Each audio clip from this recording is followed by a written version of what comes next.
In this video, we're going to learn how to rename the columns of a data frame in Pandas.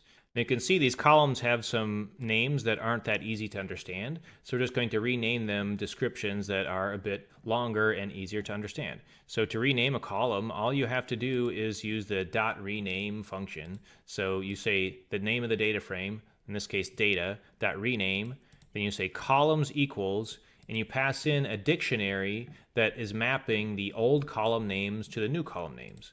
So the old column names were char, pl, and ucl, and we're just going to map those colon to the new names we want. So we're going to rename them character, power level, and uniform color.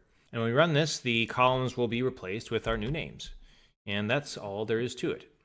Now, the code used in this video is available in the description below. If you found the video useful, you can drop a like or hit subscribe, and thanks for watching.